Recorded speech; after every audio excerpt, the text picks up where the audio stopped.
If you want to sound like a native speaker, it's important that you master the pronunciation of the most popular sound in the phonetic alphabet, the schwa. Now, many students find the schwa to be difficult to understand or pronounce, but as a teacher, I love the schwa. Actually, I'd love to be a schwa. Why? Because they're never stressed. Get it? They're not stressed? All right, guys, at least I tried. Now, stress refers to the extra emphasis that we give a syllable within a multisyllabic word. And the schwa refers to the pronunciation of the vowel sound in the unstressed syllable of a multisyllabic word. Consider the word alone. Now here we have two syllables and the stress is given to the second syllable, lone. In the first syllable, the unstressed syllable, we have the vowel A. However, it doesn't pronounce like we're normally used to. We don't hear a or a. Instead, we use the schwa sound, alone. Now the schwa is pretty easy to pronounce. Your mouth barely opens to make this sound. And sometimes it can sound like a short U, and sometimes it sounds like a short I, and sometimes it sounds like a combination of the two. The schwa can be used to replace any of the vowel sounds, so it's not a matter of how a word is spelled in order to see how a schwa is presented.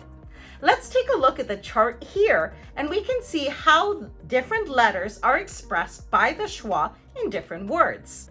In order to learn how to pronounce the schwa in different words, it's important to identify which words and which patterns the schwa is presented in. So let's get started with the first pattern, the schwa A. Now the A will be replaced by the schwa sound when the unstressed syllable falls at the beginning or the end of the word. Think of words like Alaska, about, panda, and soda. Next, we have the open I. The schwa sound will replace the I sound in words where we have 3 syllables or more, and the I is found in the middle syllable. Words such as president, complicate, dignity, and animal all show a schwa sound instead of the middle I. So this is the open I. The third pattern is the scribal O.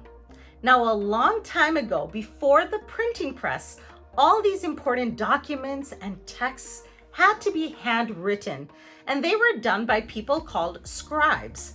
Scribes had the job of reading, writing, and copying these important texts by hand. And they often used cursive, not the block print that we see so often today. And as they were writing the letter U, and it was followed by letters such as M, N, V, and TH, letters which have an up and down stroke motion, they found it was really difficult to read these words. So they changed the vowel U to the vowel O to make it a lot easier to read. As a result, this is why we see the schwa sound in single syllabic words where we have the letter O followed by letters V, N, TH, for example, love or come. Then we also see the letter O be pronounced as a schwa in the stressed syllable of multisyllabic words, words such as mother and brother. Now, this is an exception to what I discussed before. Remember, schwas are normally in multisyllabic words and they're in the unstressed position. But here, because of the scribal O, we have an exception. Now, there are also patterns in words where the schwa falls at the end or the final syllable of a word. And here, it's important to learn these patterns. So when you come across one of these patterns, you'll know that the schwa is presented. For example, O-N, like in button, E-N, like in mitten, O-P, gallop, O-M, bottom, E-T, helmet, and A-L, animal. Now to make things a bit more challenging, not like English isn't challenging enough, oftentimes native speakers may remove the schwa. This is called syncope. Now they remove the schwa when the schwa falls in the middle of a multisyllabic word, 3 syllables or more, and it falls right after the stressed syllable. Here are some examples.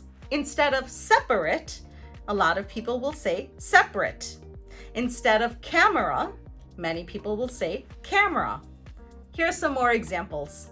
Chocolate, family, every, elaborate. Now the opposite phenomenon is also true, and we call this epenthesis.